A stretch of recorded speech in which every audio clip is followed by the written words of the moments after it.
Hi ವೀಕ್ಷಕರೇ, ಎಲ್ಲರಿಗೂ ನಮಸ್ಕಾರ. ನೋಡಿ, ಸರ್ಕಾರದಿಂದ ಗೃಹಲಕ್ಷ್ಮಿ ಯೋಜನೆಯ ಪ್ರತಿಯೊಂದು ಫಲಾನುಭವಿಗಳಿಗೆ ಕೊನೆಗೂ 3 ತಿಂಗಳ 6,000 ಹಣನ ಜಮಾ ಮಾಡ್ತಾ ಇದ್ದು, ನಿಮ್ಮ ಬ್ಯಾಂಕ್ ಖಾತೆಗೆ ನಾಳೆ ಮಂಗಳವಾರ ಮೇ 20ರಂದು ಕರ್ನಾಟಕದ 29 ಜಿಲ್ಲೆಗಳ ಪ್ರತಿಯೊಂದು ಫಲಾನುಭವಿಗಳಿಗೆ ಸರ್ಕಾರ ಈ 6,000 ಹಣನ ಜಮಾ ಮಾಡ್ತಾ ಇದೆ.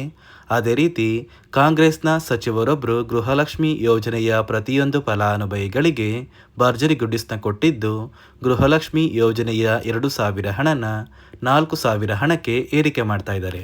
ಹಾಗಾದರೆ ಬನ್ನಿ ಸ್ನೇಹಿತರೆ, ಸರ್ಕಾರದಿಂದ ಬಂದಿರುವಂತಹ ಒಂದು ಮಾಹಿತಿ ಏನು ಅಂತ ನಾನು ನಿಮಗೆ ಈ ಒಂದು ವಿಡಿಯೋದಲ್ಲಿ ತಿಳಿಸ್ಕೊಡ್ತಾ ಇದ್ದೀನಿ.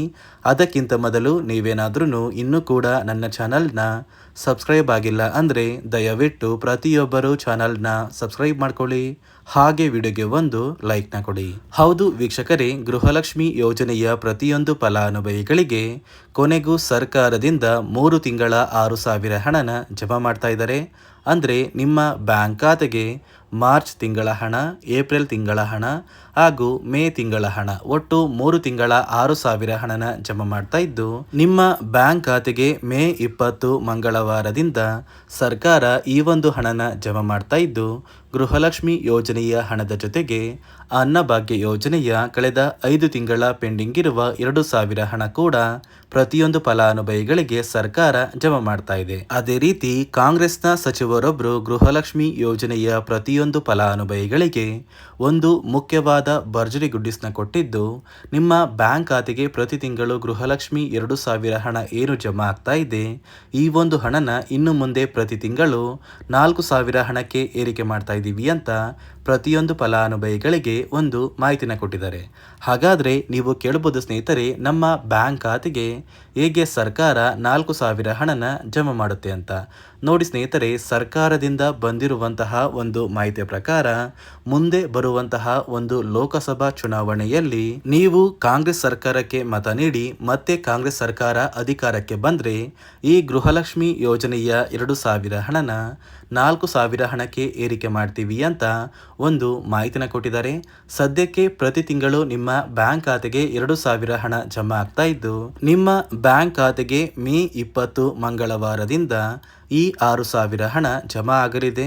ನಿಮ್ಮ ಬ್ಯಾಂಕ್ ಖಾತೆಗೆ ನೀವು ಈ 3 ತಿಂಗಳ ಹಣನ ಪಡ್ಕೋಬೇಕು ಅಂದರೆ ಸರ್ಕಾರ ಪ್ರತಿಯೊಂದು ಫಲಾನುಭವಿಗಳಿಗೆ 5 ಹೊಸ ನಿಯಮಗಳನ್ನ ಜಾರಿಗೆ ತಂದಿದ್ದು, ಈ 5 ಹೊಸ ನಿಯಮಗಳ ಆಧಾರದ ಮೇಲೆ ಪ್ರತಿಯೊಂದು ಫಲಾನುಭವಿಗಳ ಒಂದು ದಾಖಲಾತಿಗಳನ್ನ ಮರುಪರಿಶೀಲನೆ ಮಾಡಿ ನಿಮ್ಮ ಬ್ಯಾಂಕ್ ಖಾತೆಗೆ ಈ ಒಂದು ಹಣನ ಜಮಾ ಮಾಡುತ್ತೆ. ಹಾಗಾದರೆ ಬನ್ನಿ ಸ್ನೇಹಿತರೆ, ಸರ್ಕಾರ ಜಾರಿಗೆ ತಂದಿರುವ ಈ 5 ಹೊಸ ನಿಯಮಗಳು ಏನು ಅಂತ ಕೂಡ ನಾನು ನಿಮಗೆ ತಿಳಿಸ್ಕೊಡ್ತಾ ಇದ್ದೀನಿ. ಅದಕ್ಕಿಂತ ಮೊದಲು ನಾಳೆ ಮಂಗಳವಾರ ಮೇ 20ರಂದು ಕರ್ನಾಟಕದ ಯಾವ 29 ಜಿಲ್ಲೆಗಳಿಗೆ ಸರ್ಕಾರ ಗೃಹಲಕ್ಷ್ಮಿ ಯೋಜನೆಯ 3 ತಿಂಗಳ 6,000 ಹಣನ ಜಮಾ ಮಾಡ್ತಾ ಇದೆ ಅಂದರೆ, ಮೊದಲಿಗೆ ಬಾಗಲಕೋಟೆ, ಬೆಳಗಾವಿ, ಬೆಂಗಳೂರು ನಗರ, ಬೆಂಗಳೂರು ಗ್ರಾಮಾಂತರ, ರಾಮನಗರ, ಚಿಕ್ಕಬಳ್ಳಾಪುರ, ವಿಜಯಪುರ, ಧಾರವಾಡ, ಗದಗ, ಹಾವೇರಿ, ಉತ್ತರ ಕನ್ನಡ, ಚಿತ್ರದುರ್ಗ, ದಾವಣಗೆರೆ, ಕೋಲಾರ, ಶಿವಮೊಗ್ಗ, ತುಮಕೂರು, ಬಳ್ಳಾರಿ, ಬೀದರ್, ಕಲಬುರಗಿ, ಕೊಪ್ಪಳ, ರಾಯಚೂರು, ಯಾದಗಿರಿ, ವಿಜಯನಗರ, ಚಾಮರಾಜನಗರ, ಚಿಕ್ಕಮಗಳೂರು, ದಕ್ಷಿಣ ಕನ್ನಡ, ಹಾಸನ, ಕೊಡಗು, ಮಂಡ್ಯ, ಮೈಸೂರು ಮತ್ತು ಉಡುಪಿ, ಈ 29 ಜಿಲ್ಲೆಗಳ ಪ್ರತಿಯೊಂದು ಫಲಾನುಭವಿಗಳಿಗೆ ಸರ್ಕಾರ ಗೃಹಲಕ್ಷ್ಮಿ ಯೋಜನೆಯ 3 ತಿಂಗಳ 6,000 ಹಣನ ಜಮಾ ಮಾಡ್ತಾ ಇದ್ದು, ನಿಮ್ಮ ಬ್ಯಾಂಕ್ ಖಾತೆಗೆ ಆದಷ್ಟು ಬೇಗ ಪ್ರತಿಯೊಬ್ಬರು ಈ ಒಂದು ಹಣನ ಪಡ್ಕೋತೀರಾ. ನೋಡಿ ಸ್ನೇಹಿತರೆ, ಈ ಬಾರಿ ಸುಮಾರು 1 ಲಕ್ಷಕ್ಕಿಂತ ಅಧಿಕ ಫಲಾನುಭವಿಗಳ ಬ್ಯಾಂಕ್ ಖಾತೆಗೆ ಸರ್ಕಾರ ಗೃಹಲಕ್ಷ್ಮಿ ಯೋಜನೆಯ ಹಣನ ಜಮಾ ಮಾಡ್ತಾ ಇಲ್ಲ. ಕಾರಣ ಏನು ಅಂದರೆ, ನಿಮ್ಮ ಬ್ಯಾಂಕ್ ಖಾತೆಗೆ ಡಿಬಿಟ್ ಮೂಲಕ ಹಣ ಜಮಾ ಮಾಡುವಂತಹ ಸಂದರ್ಭದಲ್ಲಿ ಸರ್ಕಾರ ಸಾಕಷ್ಟು ಫಲಾನುಭವಿಗಳ ಒಂದು ಬ್ಯಾಂಕ್ ಖಾತೆಗೆ ಹಣ ಜಮಾ ಮಾಡೋದನ್ನು ಕ್ಯಾನ್ಸಲ್ ಮಾಡಿದೆ. ಯಾಕಂದರೆ ಇತ್ತೀಚೆಗೆ ಹಣಕಾಸು ಇಲಾಖೆ ಜಾರಿಗೆ ತಂದಿರುವ 5 ನಿಯಮಗಳ ಆಧಾರದ ಮೇಲೆ ಪ್ರತಿಯೊಂದು ಫಲಾನುಭವಿಗಳಿಗೆ ಸರ್ಕಾರ ಈ ಒಂದು ಹಣನ ಜಮಾ ಮಾಡ್ತಾ ಇದ್ದು, ಯಾರೆಲ್ಲ ಫಲಾನುಭವಿಗಳು ಈ ನಿಯಮಗಳನ್ನ ಪಾಲಿಸಿಲ್ಲ ನಿಮ್ಮ ಬ್ಯಾಂಕ್ ಖಾತೆಗೂ ಕೂಡ ಹಣ ಜಮಾ ಆಗೋದಿಲ್ಲ. ಹಾಗಾದರೆ ಬನ್ನಿ ಸ್ನೇಹಿತರೆ, ಸರ್ಕಾರ ಜಾರಿಗೆ ತಂದಿರುವ ಆ 5 ಹೊಸ ನಿಯಮಗಳು ಏನು ಅಂತ ನಾನು ನಿಮಗೆ ತಿಳಿಸ್ಕೊಡ್ತಾ ಇದ್ದೀನಿ. ನೋಡಿ ಸ್ನೇಹಿತರೆ, ಮೊದಲನೆಯ ಒಂದು ನಿಯಮ ಬಂದು ಸಾಕಷ್ಟು ಫಲಾನುಭವಿಗಳು ಹೊಂದಿರುವಂತಹ ಒಂದು ರೇಷನ್ ಕಾರ್ಡ್ ಏನಿದೆ, ಆ ಒಂದು ರೇಷನ್ ಕಾರ್ಡ್ನ ಮನೆಯ ಸದಸ್ಯರ ಪ್ರತಿಯೊಬ್ಬರ ಒಂದು ಆಧಾರ್ ಕಾರ್ಡ್ನ ನಿಮ್ಮ ರೇಷನ್ ಕಾರ್ಡ್ಗೆ ಕಡ್ಡಾಯವಾಗಿ ಲಿಂಕ್ ಮಾಡಿಸ್ಬೇಕು. ಅಂದರೆ ಈ ಒಂದು ಲಿಂಕ್ ಮಾಡಿಸುವಂತಹ ಒಂದು ಪ್ರೊಸೀಜರ್ಗೆ ಸರ್ಕಾರ KYC ಅಂತ ಕರೀತಾರೆ. ನಿಮ್ಮ ರೇಷನ್ ಕಾರ್ಡ್ಗೆ ಇನ್ನೂ ಸಹ KYC ಆಗಿಲ್ಲ ಅಂದರೆ ನಿಮ್ಮ ಬ್ಯಾಂಕ್ ಖಾತೆಗೆ ಸರ್ಕಾರ ಮುಂದಿನ ದಿನಗಳಲ್ಲಿ ಗೃಹಲಕ್ಷ್ಮಿ ಯೋಜನೆಯ ಹಣನ ಕ್ಯಾನ್ಸಲ್ ಮಾಡುತ್ತೆ. ಅದೇ ರೀತಿ ಎರಡನೆಯ ಒಂದು ನಿಯಮ ಬಂದು ಸಾಕಷ್ಟು ಫಲಾನುಭವಿಗಳು ಕಳೆದ 3 ತಿಂಗಳಿಂದ ಸರ್ಕಾರದಿಂದ ಬರ್ತಾ ಇರುವಂತಹ ಒಂದು ರೇಷನ್ ಏನಿದೆ, ಅಂದರೆ ಉಚಿತ ಅಕ್ಕಿ ಏನಿದೆ, ಈ ಒಂದು ರೇಷನ್ನ ಪಡ್ಕೋತಾ ಇಲ್ಲ. ಒಂದು ವೇಳೆ ಕಳೆದ 3 ತಿಂಗಳಿಂದ ನೀವು ರೇಷನ್ನ ಪಡ್ಕೊಂಡಿಲ್ಲ ಅಂದರೆ ಸರ್ಕಾರ ನಿಮ್ಮ ಬಳಿ ಇರುವಂತಹ ಒಂದು ರೇಷನ್ ಕಾರ್ಡ್ನ ಕ್ಯಾನ್ಸಲ್ ಮಾಡುತ್ತೆ. ನಿಮ್ಮ ರೇಷನ್ ಕಾರ್ಡ್ನ ಸರ್ಕಾರ ಕ್ಯಾನ್ಸಲ್ ಮಾಡಿದರೆ ನಿಮ್ಮ ಬ್ಯಾಂಕ್ ಖಾತೆಗೆ ಗೃಹಲಕ್ಷ್ಮಿ ಯೋಜನೆಯ ಹಣ ಇರ್ಬೋದು ಮತ್ತು ಸರ್ಕಾರದಿಂದ ಬರುವಂತಹ ಒಂದು ಸೌಲಭ್ಯಗಳನ್ನ ನೀವು ಕಳ್ಕೋಬೇಕಾಗುತ್ತೆ. ಅದೇ ರೀತಿ ಮೂರನೆಯ ಒಂದು ನಿಯಮ ಬಂದು ನೋಡಿ ಸ್ನೇಹಿತರೆ, ನಿಮ್ಮ ಬಳಿ ಇರುವಂತಹ ಒಂದು ಆಧಾರ್ ಕಾರ್ಡ್ ಏನಿದೆ, ಆ ಒಂದು ಆಧಾರ್ ಕಾರ್ಡ್ನ ಕಳೆದ 15 ವರ್ಷಗಳಲ್ಲಿ ನೀವು ಯಾವುದೇ ರೀತಿಯ ಒಂದು ತಿದ್ದುಪಡಿನ ಮಾಡಿಸಿಲ್ಲ ಅಂದರೆ ನಿಮ್ಮ ಬ್ಯಾಂಕ್ ಖಾತೆಗೆ ಸರ್ಕಾರ ಗೃಹಲಕ್ಷ್ಮಿ ಯೋಜನೆಯ ಹಣನ ಕ್ಯಾನ್ಸಲ್ ಮಾಡುತ್ತೆ.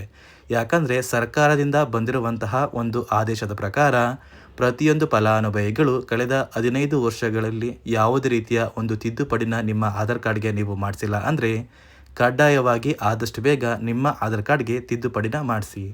ಅದೇ ರೀತಿ ನಾಲ್ಕನೆಯ ಒಂದು ನಿಯಮ ಬಂದು ನಿಮ್ಮ ಕುಟುಂಬದ ಒಂದು ವಾರ್ಷಿಕ ಆದಾಯ 7 ಲಕ್ಷಕ್ಕಿಂತ ಕಡಿಮೆ ಇರಬೇಕು.